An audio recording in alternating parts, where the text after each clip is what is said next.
I need support staff to clear the room. Stand up and walk, now! Hello, and welcome to The Watch. My name is Chris Ryan. I am an editor at TheRinger.com. And joining me in the studio, he puts the evil in American Primeval. It's Andy Greenwald! Do you put the Coach Prime in American Primeval? Oh, yeah. You think about that? That's right. How do you think he'd fare? In the Great American West? Well, he's out there in Boulder right now, man, shaping young minds. And he can recruit. Yeah, kind of. I feel like a Brigham Young of his own, I suppose. Although, actually, after watching this series, nobody probably wants that comparison. So my apologies. It's amazing the way we just give these ideas away for free. I know. Greenwald, amazing to see you today on the show.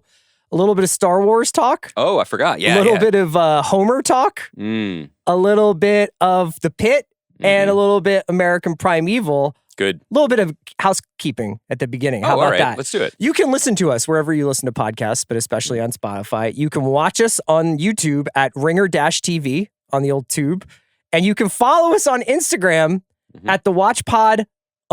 You got it right that time. I did. And we'd love it if you DM us questions. You can also hit us up at our mailbag email. And that one is thewatch@spotify.com. And we have a great one about the Pitt today that I wanted to share. Nice. From a listener. Greenwald, awesome to see you, man. I had to, as many people who listen to Monday's show were aware, go to New York without the right cables for my microphone. So apologies for the audio on Monday, and apologies to everybody who felt like my vociferous defense of Severance Season 2 was muted by my lack of technical equipment. That's a dodge. That's an excuse. Do you feel like we should offer the stems from Monday's pod so people can just listen to the Greenwald feed where it's just like... It's like red and blue pill. Yeah. It's just like you can have either you can have a guy kind of hedging or a guy kind of taking a giant piss on it. Speaking of that, man, saw a guy taking a giant leak on Sunset Boulevard on the way back. It's really good to be here. On the flight yesterday, I took a little nap. Okay. And when I woke up, I could not read. Why? I was like, my vision was blurred. What? Yeah, like I could see, but I couldn't read my phone. And I've been switching out of the lenses that I have to like progressive like reader lenses because you can't see anything down here. So I woke up and I was like, just straight. I was like, I'm blind. I'm blind. I'm losing my sight. So wait, talk me through for real though. Like, let me finish. Here's what I was thinking. Oh, this is what I want to know. Karmic payback for being skeptical of Daredevil and the return of Daredevil. And guess what? What? Who's right with me on the flight? Vincent D'Onofrio. Deborah Ann Woll. Close. Wow. Yeah. Of television's Daredevil. Yes. So how could you see her? I could see middle distance. I just couldn't see, I couldn't read. Were your other senses enhanced? Could I was you wondering smell, about, like, feel? I mean, hear? it wasn't so like widespread that I feel like I got my spidey senses going. Right. But Spider-Man's not blind, right? Correct. Can he see in the mask? Apparently. Okay. But Daredevil is is able to hear crime. Yes. Okay. So I felt like I was kind of shown the other side. That's amazing. Yeah. What is your mental, like, what I'd like to know is, could I have the Google Maps of your panic in the sense of like, what are the step-by-step directions? Because for me, if I were to wake up from a nap and have my vision impaired in any way, I would say, aha, this is the end. Makes sense. Like, I wouldn't pause. I wouldn't question it. I wouldn't rub my eyes. I'd be like, here it is. I've been waiting for this day. Did Google, can you scratch your cornea, like just by sleeping? Did I started Googling corneal abrasion symptoms. Of course, you couldn't see, so you actually were typing. And then all I did see kind of like was like just blink a lot. And I did that. And eventually I was able to get back and just get back on Blue Sky and keep the fight going. Blue Sky, the app? What do you think Deborah Ann Woll thought of her blinking seatmate? Like, I have to admit, I probably seemed weird and I felt bad.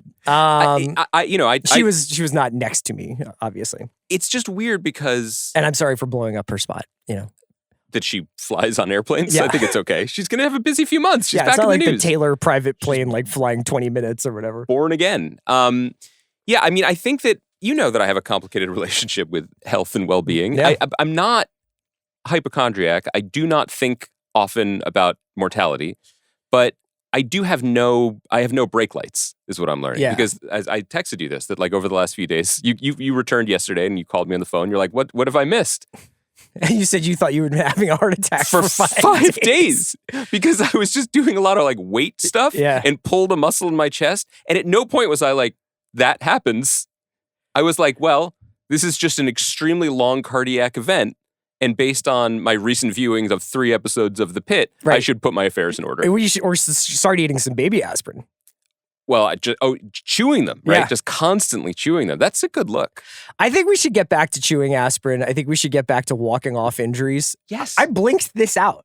That's incredible. And I think my vision came back stronger. Wait, you think you are born again like Daredevil?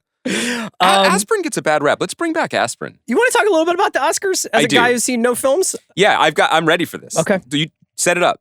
I don't really have a ton of observations. This was probably a little bit more overwhelmingly in favor of Amelia Perez, even more so than people could have imagined. Like, I think it's among the most nominations of like, it's like that and 8 other movies, including Gone with the Wind and Forrest Gump. So, but that's the company it should keep. Well, I mean, it's a shocking amount, shocking haul for that Netflix film. By the way, good for Netflix taking a little bet, getting a payoff.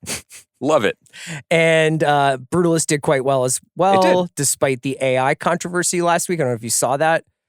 That they used the AI helped refine Felicity Jones and Adrian Brody's Hungarian, which Brady Corbet has refuted that. It is a challenging language. Hungarian. Magyar, yeah. Yeah. It doesn't really flow off the tongue. Is that do you speak any Magyar? No, thank you for asking, but I do have some Hungarian stock. Did you 23andMe it while I was gone? No, I mean, go up to any Ashkenazi Jew and be like, Hungary? Be like, okay, sure. I'll have seconds. I told you about that though, right? Never on the mic, that there was a project that I was talking about joining as joining the production, and they were like, yeah, we really need someone boots on the ground in Hungary this December. And I was like, oh, it's really interesting. You know, my grandmother's family was from Hungary, and they'd be like, oh, a homecoming. And I was like, they didn't leave under the best circumstances. But you should see The Brutalist. That's not awesome. I know. I'd like to see The Brutalist. Anyway, no, don't speak Hungarian. Have no opinion on the AI controversy. Went through this list of nominees, and as you said, and as will be of no surprise to anyone, have not seen many of these movies yet. But I was thinking about what value I could bring both to this podcast and to the discourse as a whole. Because obviously these Oscars are going to be covered very well by Shawn and Amanda and the other guy who's on that podcast sometimes. And Joanna Robinson as well. She does a lot of Oscar talk with Shawn, Amanda, Joanna, and the other guy. But here's what I was thinking about. The person that I spend the most time with in my life probably is Sheil Kapadia.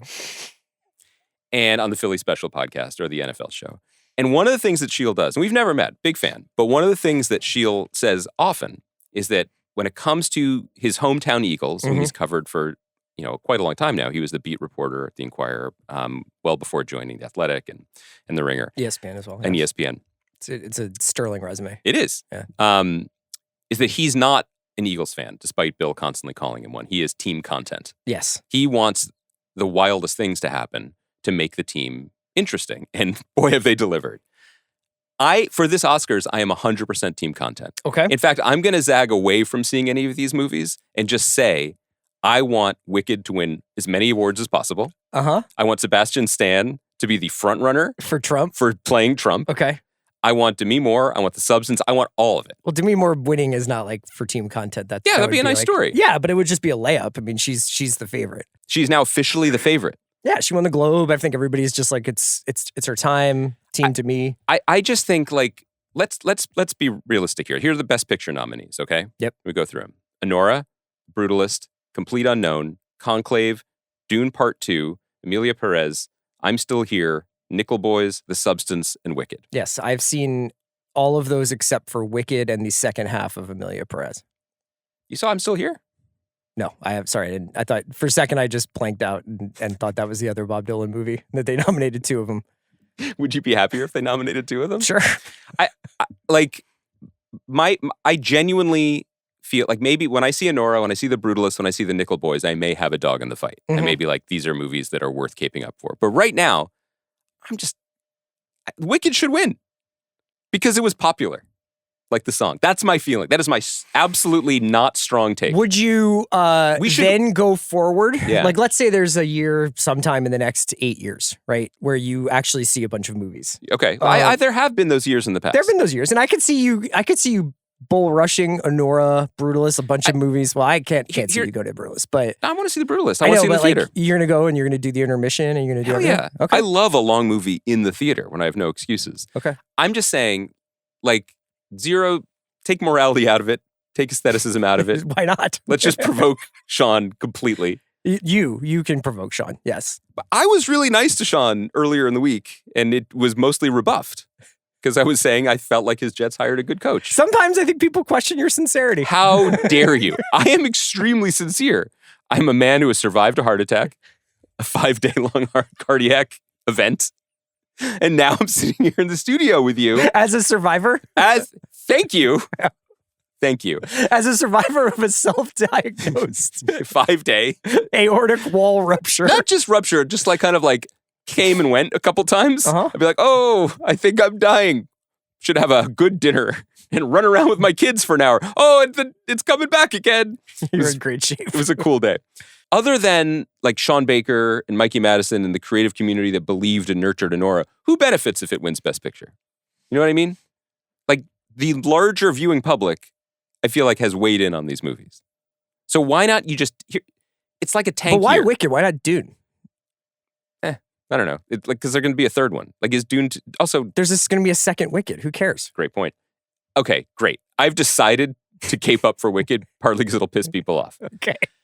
I'm making a heel argument that I do not sincerely believe, but here's what I'll say. This is a tanking season. The Oscars are always like, it's constantly hair-pulling, fretting. We are not in touch with the movie-going public, whatever the movie-going public even means anymore. Yeah. So why not just take a tank year and just make but wouldn't every the logic award behind that be let's really celebrate what this medium can do and do Brutalist or do Nickel Boys? I mean, look. No, nobody's going to care about that except us. I'm just saying, one for them. One for us, one for them. More people will go see those movies because they got nominated because they won. Shawn made that point on X.com, I believe. And, Shawn is committed. And I agree with him. What a week for Shawn to double down on X. I just think it's visionary. It's really great. No, but like, do you know what I mean? Like, okay, I'm being absurd, but broadly You're not being speaking, absurd, man. What if there was an award? What if they were just like shrug emoji, which kind of... It's just funny because I don't think you would be this... I don't think you would flippant. say this if it was like Deadpool and Wolverine. You know? Oh, no, absolutely not. No, I'd be furious. Yeah. Now, you have a different take about this. So you have no other feelings about these Oscars. Denzel got snubbed, but it's Denzel, so who cares? I mean, it's not who cares, but I think in the rearview mirror, I think that probably is more of an indictment on Gladiator 2, which was Christopher Nolan's favorite movie of the year. So maybe it's different strokes. I don't know. I don't know if there's a longer version of Gladiator 2 out there in Ridley Scott's hard drive that works better as there wasn't with Napoleon. I'm totally open to seeing that version if it exists, because Kingdom of Heaven, the director's cut, is one of the great movies from the last 20 years or so. But yeah, I think it's like all in all a relatively fair group, like nominations. I don't really have a lot of like how dare they, because I actually, but the thing is that I don't put a lot of stock in this. No, for myself, it doesn't determine what I see or what I love. And I'm not saying it like that makes me some sort of elevated individual. The award stuff is really. Do you think is Chalamet the front runner, or is it I don't know. Split ticket with Brody at this point? Unclear. Because my takeaway from this, again, based on absolutely nothing, totally objective, have no dogs in this fight, is that the Complete Unknown clearly has some momentum and has some real partisans. I mean, I thought it really did going to Globes, I guess, and that Globes just feels like the kind of thing that would celebrate a Complete Unknown, and it largely got blanked, I think. Yeah, but Norton, but Barbaro, but Mangold getting one of the slots. I mean, that seems like a movie that actually has a voting block. Are you excited for Timmy's double duty on Saturday Night Live? Sure. Are you? Yeah. Is there anything he can't do in your eyes? Well, I'm holding out hope that Dylan actually plays. Oh, that would be good. What if Dylan hosted? Like, what if Dylan showed up and just did the sketches and then Chalamet only did the music? That would actually be very Dylan. That's what I'm saying. I think that's cool. Okay. All We'll right. talk more about Oscars once I see you've knocked a couple of them out. Once I see a third movie. What's the number one draft pick for the thing you want to see the most? It's still a Nora, and I'm just furious with myself. Okay. I've just fallen very far behind. All right. Do you want to talk about Star Wars? Yeah, I think you do, and I think there's a nice segue here. Because movies? I don't know. Well, I did make a Deadpool and Wolverine joke. Yeah. And Star Wars, there was some news this week. Ryan Gosling is in talks to star in a new Star Wars movie from Shawn Levy, director Shawn Levy, who has directed the aforementioned Deadpool and Wolverine, who did Adam's Project. Adam's Project, I think it was what it was called. Who's Adam? Ryan Reynolds. Oh, that's a movie he made? Yeah. I mean, he's done more than that. That's an odd Second choice. film to say. What would be the next one you would put up? Didn't he do like Night at the Museum franchise? I think so. I tried to show that to my kids the other day. It comes from writer Jonathan Tropper, who we love, great guy. and has got a show coming on Apple very soon with John Hamm called Your Friends and Neighbors. Oh, wait, I'm sorry. All right. I've been meaning to bring this up. Maybe we'll do a different pod about it, but one of the few good things about our culture at the moment is the way Netflix can just resurface and save things. And Jonathan Tropper's first TV show, Banshee, which I loved, is on Netflix and is doing great. Good. It's semi a hit now. Good. So people should check out Banshee if you like super violent, pulpy stuff that you won't believe that I like. Why would you be listening to this pod if you didn't? We're doing American Primeval. Anyway, I was thrilled about that. Okay, that's the last positive thing I'll say for the next 6 minutes. So details are scarce. We don't know if this is continued Skywalker saga. We don't know if this is a prequel. We don't know where on a timeline it is set. It's all in talks, but that it was in talks close enough that Levy has reportedly stepped away from a boy band comedy he was going to make with Ryan Reynolds and Hugh Jackman about like a boy band members later in life. Sophie's choice. I can't believe we're getting robbed of that project. Well, if you're stepping away from that for this, then that means this is a go picture. It's a go picture, says Bob Iger. Nice. What do you think? Would you like my personal opinion or my like industry tea leaf reading about this?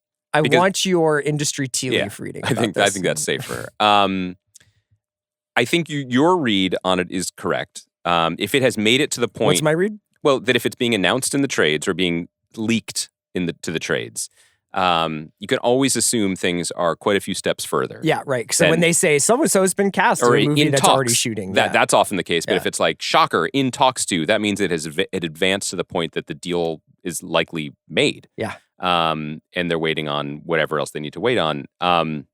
The state of Star Wars movies is, as we have discussed, pretty disastrous. There has not been a theatrical release since 2019's Rise of Skywalker. That's right. Since then, there have been Mando and Grogu is coming. That is coming. There have been a number of next one-ups, ones up. Full trilogies announced. Full trilogies announced and then backed away from movies that co-hosts of this podcast Taika Waititi may have worked on. Kevin Feige movie, yada, yada, yada. Yeah. And none of them have come to fruition. And instead, there has been a constant pattern of big announcements and then a very, very drip of disassembling, of dissolution, of these things falling apart in either spectacular ways or just subtle, let's not look at this for a while ways. The biggest example of this was the sudden announcement that Mandalorian and Grogu was going to be the next movie. Yeah. And that's basically instead of a next season of Mandalorian, which was a consistent hit, again, performer, whatever that means for the Disney Plus television service. And beyond that was just another long line of question marks. The movie that I had some knowledge about that eventually has ended up being categorized as the Rey movie was likely thought to be the next one. Mm-hmm. I have strong confidence based on no inside knowledge, but just strong confidence based on my awareness of how that team operates, that is no longer happening next, if at all. Because they didn't get Jamie Foxx to reprise his role as Rey. I think that's right. First of all, bravo. I just want to sit for a minute. I want to hold space for that. That would be better than a lot of their output. Yeah. I mean, it would be surprising at first. And for me, also, it's like representation matters. I get to see another blind man, you know? Interesting phrasing that you could see another blind man. I think that there's some cracks in your armor, your identity armor. As long as Ray Charles, played by Jamie Foxx, is above my reading line. I see. It's fine. I see. Yeah. If he ever like drops something Yeah. and reaches to get it. What happened? Yeah. Yeah. You just start humming Georgia on my mind. Anyway, this is a huge swing and a potentially big save for Kathy Kennedy, for Lucasfilm, for their regime.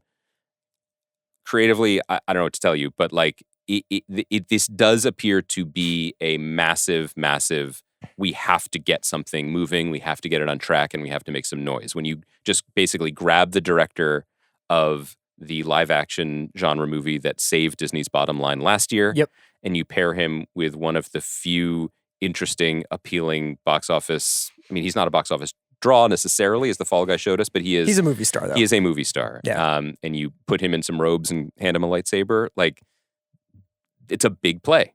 It is a very, very smart. This strikes me as a very, very smart Bob Iger play, and what it does for the legacy that is in whatever tatters it's in, who knows? But this does seem like the kind of thing that they need to do. My personal take on this? Yeah. Fuck it.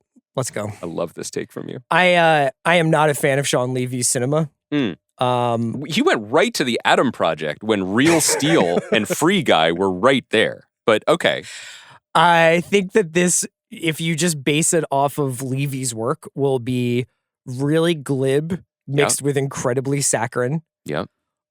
And it's time to rip the Band-Aid off and just make a movie. And stop pretending these are special. Yeah, I think I had said, we have talked about like it needs to go away for a while. They need to reset. That's clearly not going to work for Disney's financials. So, first of all, I like watching Ryan Gosling on screen. Me too. There might be a little bit of disappointment in that it seems like he has pretty much walked away from making the Derek Cianfrance, Nicholas Winding Refn, type half Nelson type movies that he sort of built his career up on. Yeah. He's more and more, I think, likely to be in a Fall Guy, a Barbie, and that's totally cool. Like I have mixed feelings about like this generation of movie stars, and Sean and Amanda talked a little bit, or Sean and Joanna talked a little bit about Chris Evans in this regard, who's now making like 2 or 3 movies with pretty great directors, about wishing that they used their Marvel or Star Wars or whatever capital they had to make interesting films with interesting filmmakers.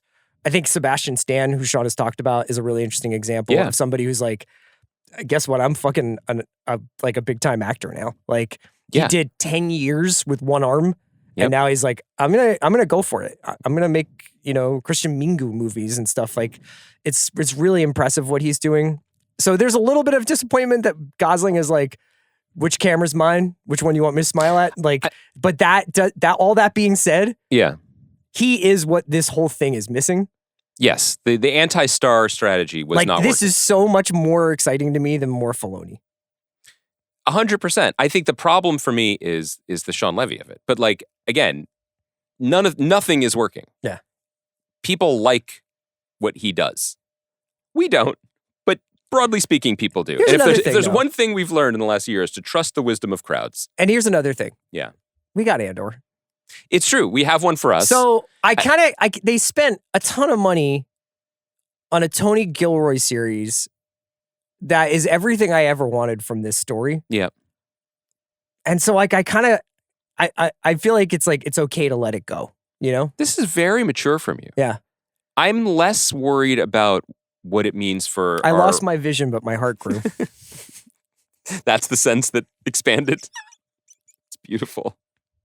It's really a beautiful story. Yeah. I don't really care about the future of the Star Wars universe. It's fine. That's why we talk about it every Go play with weeks. it. Yeah. I weirdly am more hung up on the Gosling of it because he is interesting, and he is the most interesting thing in almost everything he's ever done. And he is relentlessly charismatic and charming. And I wish that there were other showcases for that talent. Not necessarily, small kitchen sink dramas, but maybe as I'm saying this, I'm realizing these opportunities just don't exist. Like the Fall Guy is that. Yeah. Like you're a charming guy. Let's go have some fun. It's worth noting that like I was racking my brain as I was speaking, being like, well, what's the Clooney and Pitt path? And the Clooney and Pitt path was announced today is leading back to Ocean's 14 with David Leitch, who directed The Fall Guy, taking over for Soderbergh. Yeah. So we got to work with what we got, right? This is what movies are, right? The Gosling thing is in 18, up until 2018. So like 2000, let's just do 13 to 18. He goes, Only God Forgives, Lost River, which he directed, The Big Short, great supporting performance in that. Totally. Nice Guys, he's astonishing and so good in Nice Guys. So good. La La Land, Blade Runner 2049. He's great in it. First Man, that's 2018. Okay. Draw a line under it. 4 years later. Yeah. It's kind of Slop City. It's like Gray Man and Fall Guy with respect to those movies, and Barbie. And did you just bend the knee to Gray Man? No, I was bending the knee to Barbie. Okay, good. And then, yeah, he's got some cool stuff coming up, I guess, but it's just a really interesting career trajectory. I didn't expect to be talking about for more than 30 seconds, but I'm looking forward to him doing his best Han Solo, which is what I imagine this is. You know, I just wanted to try to find something to back up your point, and the AI generated first result. You don't think that this would be like a Han Solo movie, do you? No. Okay. The AI generated first result for the film Atom Project is, why was the Atom Project so good? Do you think you just AI? He just like me. Did you plug that in so many times that the fucking algorithm just assumed that's what everyone was asking? It would be cool if I was answering all the AI questions. This is an incredible idea. And it was like, why is the Atom Project so good? Why have I lost my vision? Do I have what happened to Ryan Gosling between 2018 and 2022? He had a corneal abrasion on a cross-country flight. He can't read scripts anymore. It's like, sounds good. This isn't funny. I don't know why. For anybody with vision impairment problems, like, I'm not laughing at you. I'm joining you, honestly. Yeah, what people are hearing in real time is your discomfort at joining a marginalized community. Like, it's beautiful. It's fine. We accept you. Can I talk a little bit about John Bernthal joining the cast of the Odyssey? Speaking of taking space, you deserve this. Yeah, take this. Do you have a sense of who he is? So John Bernthal, my favorite actor, host of the Real Ones podcast, is going to be in Christopher Nolan's adaptation of the Odyssey. Right. If I had to guess, based on my faint memories of actually reading the Odyssey and then also Googling characters from the Odyssey and seeing like what they quote unquote look like. This is awesome. Laertes? I think that's a good bet. He had a Bernthalian quality. I think you're thinking too small, though. I see him more as Polyphemus, the man-eating Cyclops. Okay. But with Wayne Jenkins' voice. Coming out of a cave to eat some sailors. I'm just setting you up. You do what you want. I am being a little bit. I want to keep it in. I want to keep it within the hash marks here. Okay. Do you know what I mean? Like, I know that people probably want me to be like, goddamn Zeus or whatever, or goddamn Poseidon. Goddamn Odysseus. Didn't know I was dealing with Super Sailor. Did you see that there's a rumor that Holland is actually Odysseus in this? I assume that. Oh, I thought Matt Damon was going to be Odysseus, and doesn't Odysseus have a younger brother? That's like a younger brother? Yeah. Just hanging out? Does he or does he not? Who did we say last week had like a second brother? I feel like there was a whole bit about that, about the lesser known. Oh, it was Dahan. Dale and Dane Dahan. Dale Dahan. He made it to A-ball in the Braves farm system. He did. Dale Dahan. No, I always assumed. Because listen, Chrissy major, baby. Yeah. Not you, Nolan. Yeah. You can do a classics, but you got to make it sexy. You got to have an Odysseus who could be married to Zendaya. Do you know what I mean? Yeah. Yeah. This is a man. Remember, Nolan's favorite movie was, what'd you say it was? Deadpool and Wolverine? Gladiator 2. Okay. Yeah. I was more interested when I thought you said the other thing. But yeah, I always thought that Damon was going to be like Menelaus or Zeus or some like larger. Menelaus? Yeah. Not Menelaus? Is it Menelaus? I don't know. Menelaus, yeah. I was Menelaus. That's my Hungarian accent coming through. I just slip into it sometimes. That's straight Magar with it. I'm sorry. I can't help who I am. Much like you are unable to see, I can't deny my heritage anymore on this podcast. Here's my big question with the Bernthal thing. Okay, yeah, come on. My thing that I was kind of most curious about with this adaptation is what vernacular it's going to be written in. Oh. Obviously, they're not going to be speaking ancient Greek. Although they could go the re-speecher AI way and just have everybody's voice AI'd into ancient Greek, I suppose. That might be controversial. Might be. But do you think someone like Bernthal suggests a street level Odyssey? Like a little bit more of a contemporary vernacular? He's going to be wearing Zupa pants and have gold chains? Like, I feel like you want this so badly.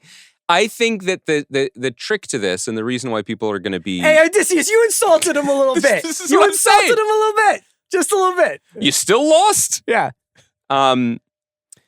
It's not going to be like high formal speechifying. It definitely is just going to be like dudes fighting sea monsters while also struggling with their inability to find their way home. I'm not... That doesn't seem like the overwhelming question about the success of this to me. By the way, one other thing that I've learned, because I like to do real-time research, Classics Reddit seems super lit. Like, there's a bunch of headings like, Menelaus, is his reputation too negative? Is Menelaus really so bad? What's up with Menelaus being an idiot? All of these are from your burner, by the way. These guys all write Severance recaps. These guys all comment on our Severance coverage. It seems fun, though. Like, I bring that up, it's a joke, but also... This stuff's pretty vital. You know what I mean? Like, clearly there's a robust online community that is interrogating these figures, not as stone statues, but as living things. I think it's cool. I'm very happy about it because we were just a week or two ago talking about how, concern trolling, like, did Johnny Bernthal miss his moment? And this is him. It just shows that Christopher Nolan listens to The Watch. Yeah, for sure. This is just him coming off the bench. He's going to deliver his... I'm putting $5 on Laertes. He's going to fill up the stat sheet. Okay. What do you think he'll bring to Laertes that he couldn't bring to Menelaus? I can't remember what Menelaus does, honestly. This is so cool. I gotta reread this thing. Okay. Let's do it. Should we have book club? Book club? The Odyssey? Yeah. I can't get you to watch fucking Rogue Heroes. What do you think Kaya is thinking right now? Like, she is tethered herself to this podcast that refuses to be great. I think we're low maintenance, aren't we? Kaya, are we low maintenance? I didn't have any other news. Did you have any other news? I don't think so. There hasn't been a lot of news. Okay. I'm excited to talk to you about The Pitt. I love this show. We're going to talk about it through episode 3. We discussed the first 2 episodes, I believe, right? The thing with The Pitt is that it does not demand a scene-by-scene, episode-by-episode breakdown. I don't know that we'll do every episode of The Pitt on this show. I wanted to start by sharing an email that we got to our Watch mailbag. This is great. That's the watch at Spotify.com. I'm going to say it's from a gentleman named Corey. Corey, I'm going to leave some of these details out, but I hope that it's okay that I'm reading this. I assume it is. Anyway, big fan of the show. You guys put me onto a lot of shows I would have otherwise not heard of. So thank you, Corey. That's nice. If you have a moment and want to hear what an unsolicited medical professional thinks of The Pitt, I don't know who else to tell about how I feel about this. So I wanted to reach out. It's Dr. Corey. And tell you guys that I think The Pitt, episode 1, is the single most accurate representation of what it is like to work in medicine ever captured on television. I am a cardiologist and my wife is a nurse. We watched it together and it was honestly kind of hard for both of us to watch, especially the last scene. The shared trauma of healthcare workers coming into work during the COVID pandemic is so visceral in watching the show that it made both of us emotional. What I really wanted to tell you guys is that I am sure this show is written by people who live this. I don't watch any medical shows because I typically find them pretty sappy and also wildly unrealistic. The level of detail in this show, which is accurate, has to be from writers and creators who spent real time in this world. From the hospital administrators pressuring us to fix problems of their own making, medical students trying to prove themselves, residents who lose their empathy, and the wait time for patients, none of that was an exaggeration. Even the small details like what color the tubes the blood samples go in, the distinction between the charge nurse and the triage nurses, et cetera, et cetera. And then he asked something about, he said, as an aside, the cardiologist for John Hammond Landman should have his license revoked. Wait, that guy was so good. And did you also know that guy is also in Lioness as a doctor with Dave Annabelle? Did you see that? I love hearing that. No, I didn't know that. Anyway, thank you to Corey for writing in. And please, if you guys have equally thoughtful emails, please share them with The Watch at Spotify.com. This I share just to be like, yes, the show is definitely, it's got the real recipe I think, you can feel the sincerity and the authenticity of it. And I think even sometimes like what it lacks in the more artful dialogue and the kind of, boy, it's a tough day today. Yes, it is a tough day, is maybe lends to that authenticity, because truthfully, like, we're not Aaron Sorkin characters. We don't have rat-a-tat, beautiful overlapping dialogue all the time. The third episode did something, though, that I just wanted to throw out there. When this show drops the hammer, and when it goes from being super procedural, granular, step-by-step, Dr. Robbie walking bed to bed to bed, and it does something like when they finally call Mr. Milton, who's been under had died of a heart attack, and Whitaker's been doing the compressions and everything, and it goes from the last episode into the third episode, and they finally call it, and they cut briefly to the janitor who like says a little prayer. I'm like, yo, you guys know what you're doing. Yeah. This is really, really, really high level television. I clocked that too. Yeah. That's a beautiful moment. I love the show.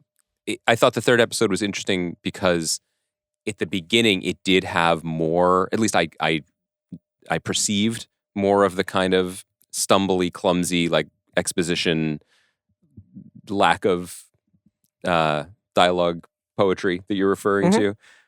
But I also just didn't matter because it is so laser focused on, I was going to say, on what it's good at. And I'm very surprised and heartened by that email, because I don't think this isn't the podcast where we're, absolutely demanding rigorous hewing to scientific details. Yeah. But it's cool to know that the show clearly prioritized getting certain aspects of it right and not making them, and not selling out the reality that is compelling and important to explain in the service of shenanigans.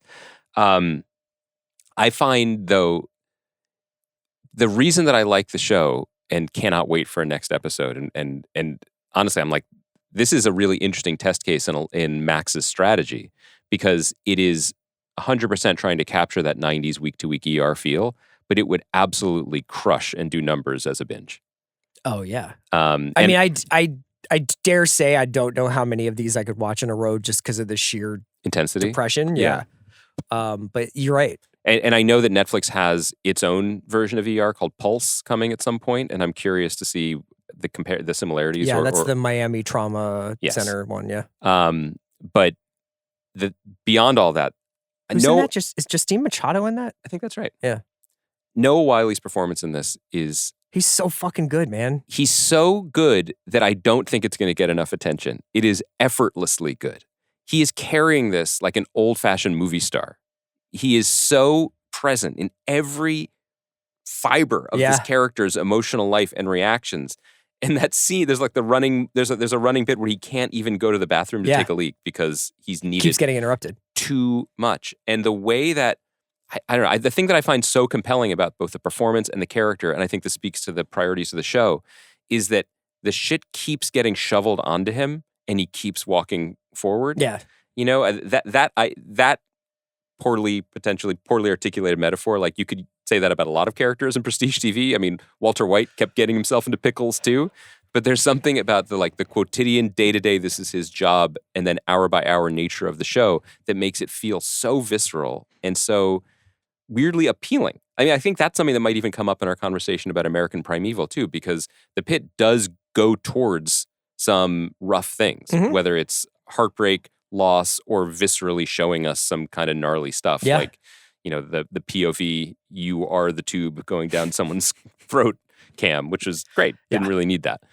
The reason to keep watching is there's just such a deep baseline of humanity in the show. I'm so entertained by it. It's interesting to watch certain archetypes from both hospital shows, but also TV tropes that are bubbling in the background that you wonder like when they're going to come to the fore. Like, I feel like they're obviously they're taking great pains to distinguish the three main medical students from each other. It's Whitaker, who was doing the compressions on the guy, Mel, who's a farm boy, sort of the socially awkward one, and then Santos, who's constantly telling people that she uses sarcasm as a defense mechanism.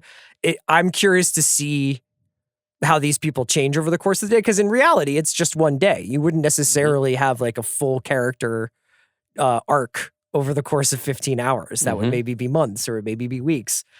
Javadi is also the fourth student in there. But I think it's the little bits of TV that they sprinkle in there, like the fact that all the fentanyl victims arrive at the same time, and you think it's this, but it's that, or the woman who keeps asking for Dr. Robbie, and the old woman who's like very sassy and Blanche Dubois. The one in the wheelchair Yeah. who's saying, Like that's like that feels more TV to me, but like it also it doesn't bother me, and it's part of the sort of texture of the show. And it's part of our shared history with medical shows and frankly with ER, which I know legally we're not supposed to keep mentioning to sort of cover Warner Brothers bacon here. But, I texted you this semi-jokingly, and I wonder what your real take on it is, which is there's the woman who is still holding a bed for whatever reason, and then I remind myself it's only been like 90 minutes in real world time. Although Robbie's going around being like, you got to clear beds. But the one bed that he is not trying to clear is the woman whose son has the kill list. Potentially has a kill list or list of people he wants to harm. It's not just TV storytelling, but ER would do this too, where they would embed something and then misdirect you away from it, and it would come back to haunt them. Yeah. So it feels like, be very happy to be wrong, but also be very engaged if I'm right, that kid, something is coming home to roost, that there may be victims and that of him, Robbie's or that resistance to ruining his life, as he says, right. Is going to be a problem.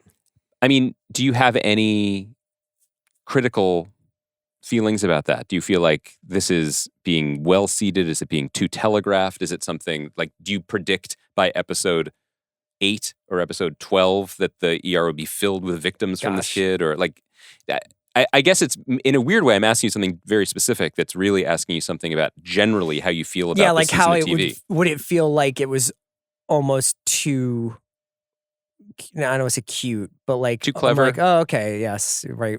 Robbie's neglect or Robbie's like belief in the best parts of this kid is like what led him to having a mass trauma incident. Or he can be a saint, which he has been through this many episodes, and still fuck up. I mean, that was the takeaway from the one aside from Santos that kind of lingered, was when she was like, you lost your first patient, at least this one wasn't your fault. Yeah. Which suggests that inevitably someone is going to make a mistake at some point. Yeah, all these doctors are being confronted with that. I just want to shout out Catherine Lanassa, who plays Dana, the head nurse. I really am enjoying that performance.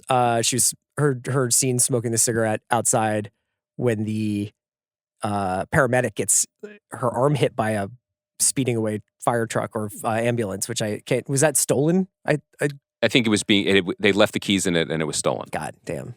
That sucks. I like that. You know what else I like? She's great. I'm sorry. Did you want to say more about her? Just I don't think I had really seen her in stuff. Low key underrated thing that's good about the show. Give me more Pittsburgh. I like Pittsburgh a lot.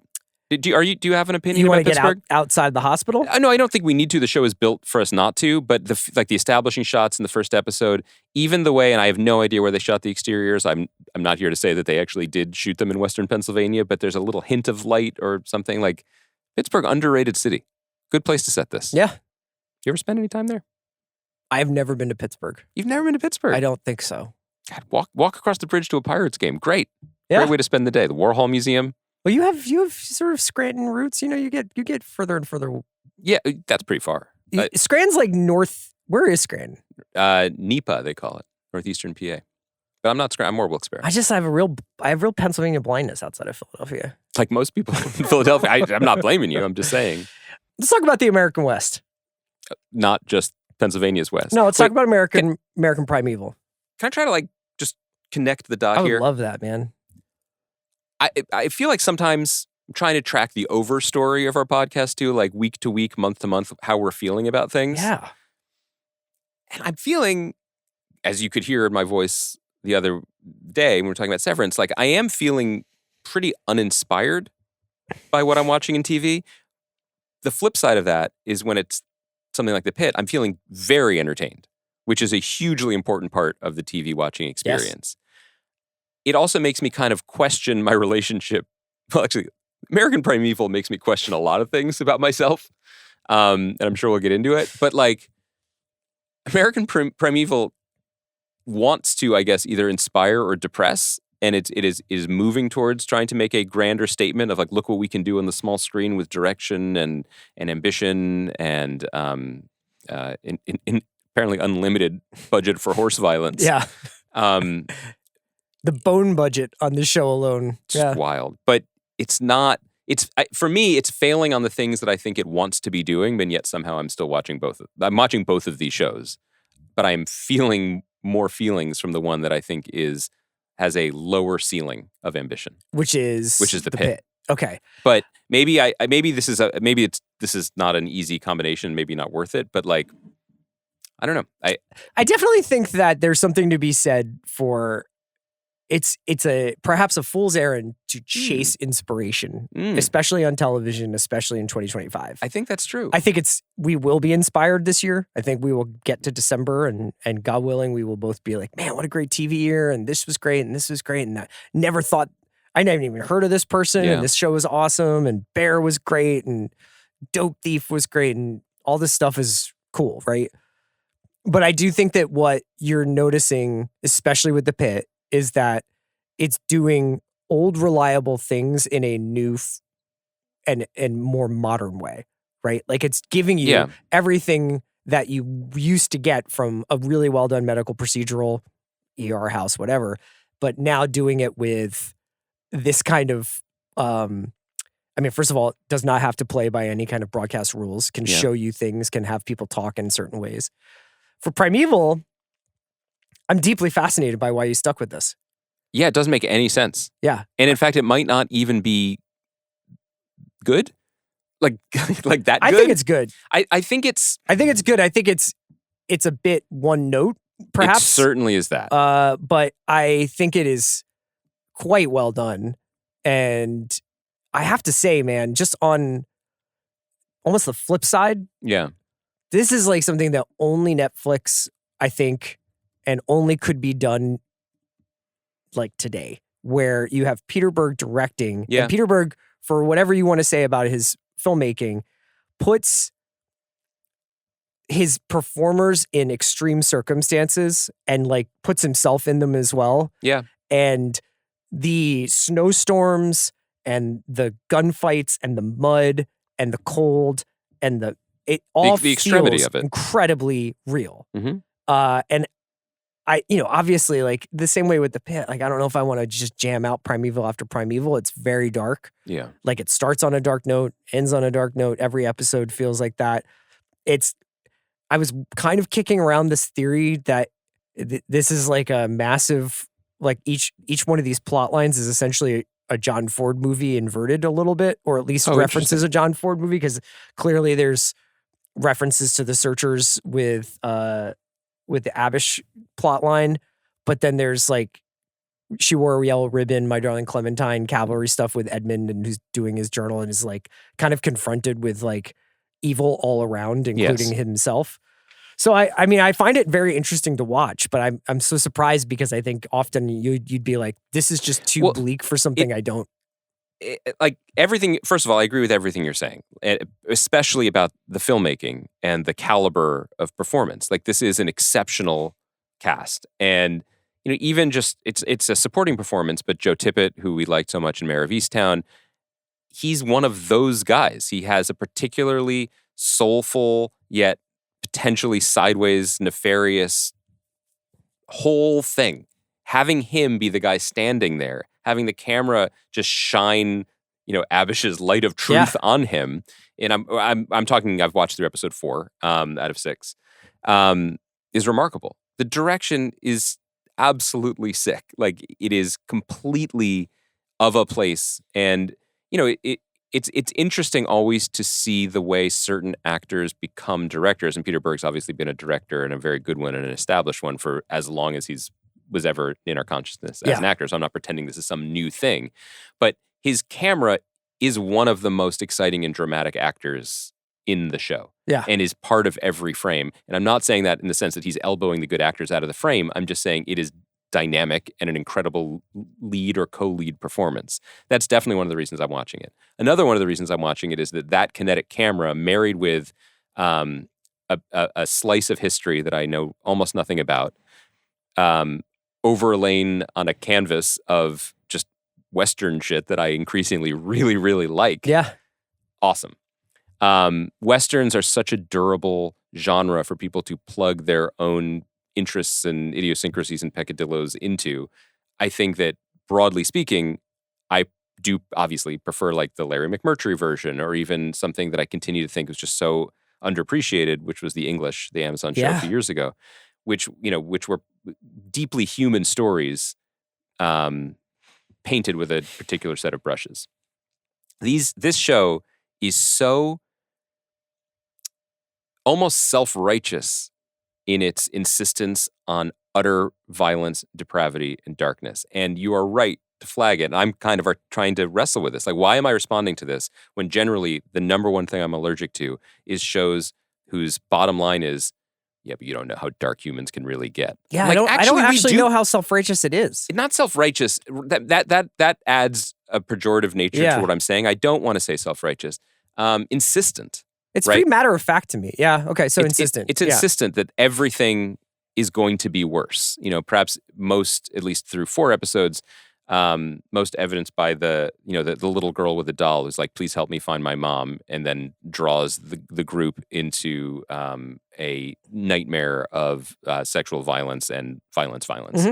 Mm-hmm. No good deed goes unpunished on this show. Even putting a child on a horse. Like it's hideous.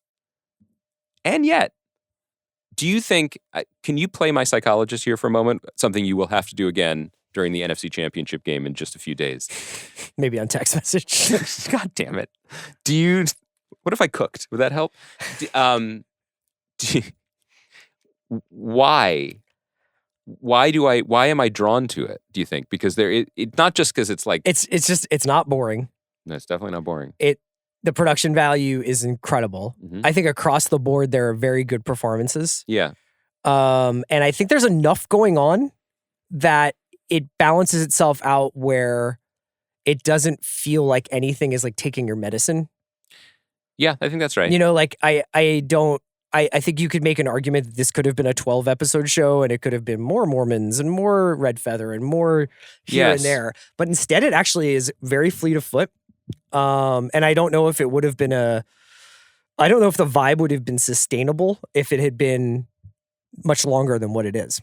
I think that's a good point. I think it is kind of a tweener because there are enough characters here and enough, clearly enough historical record and literally enough geography to have expanded it and given people more room to be fuller people. Yeah.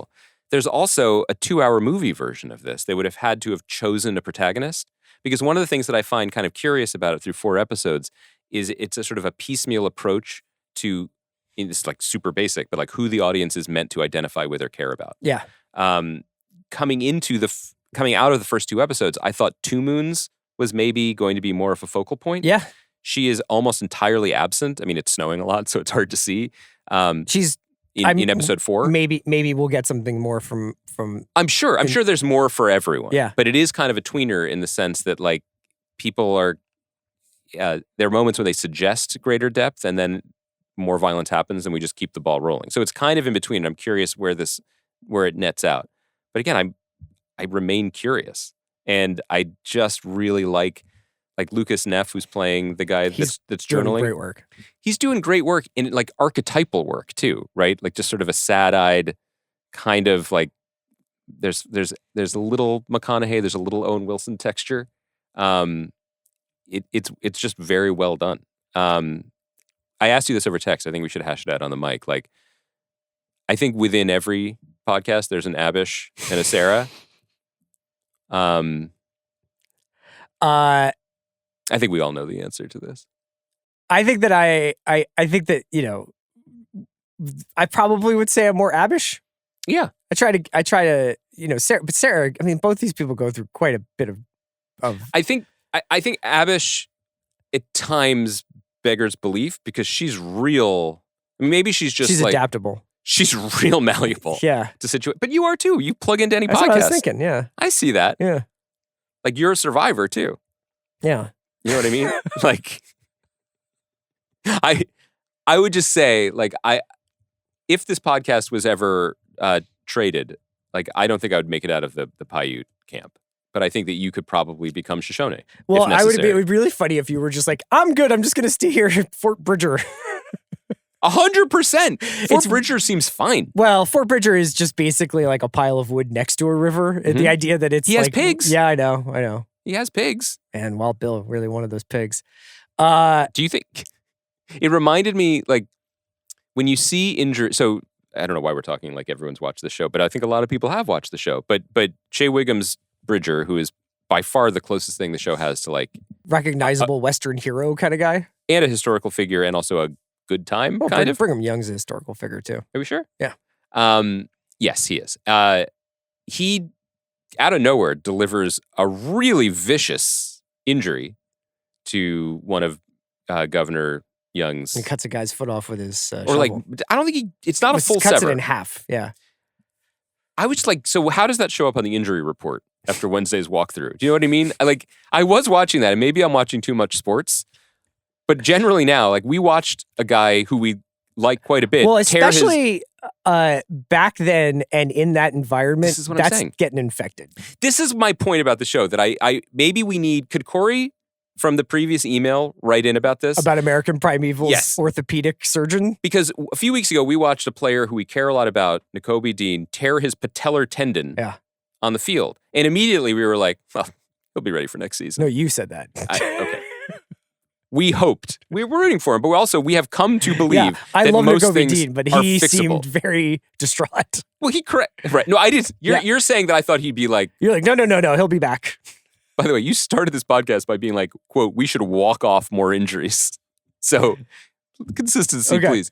I'm just saying that like that has infected my mind that anything is possible. Whereas in this show, if someone's mostly severed your foot with a shovel, that's a DNP. You know what I mean? Like that's it for you in terms of walking good. Similarly, I am impressed at the resilience of Brother Pratt, who had his head cut off, his wig lifted. He's doing amazing things with half a head. He's doing amazing things. Like, what properties does this sack have? Yeah. They just threw a sack on it. It is kind of the advice he used to give after binging a season of House. You're like, just put a wet towel on it, you'll be fine. Okay, I do need some medical updates. But then again, what are the choices they have? You either learn to live with half a foot or what? He's just not playing soccer. I mean, what are your options? We can wrap it up there. Thank you to Kaya for producing us. Thank you, CT, for the video. We will be back on Monday. We'll be talking Severance, and we'll wrap up the agency that day. Oh, yeah, we should. Yeah, just for people. I know some people have been following along. I've been keeping up. The season finale is this Sunday, and we'll chop it up. I've really been enjoying that show. Yeah, me too. Thanks, everybody, for listening.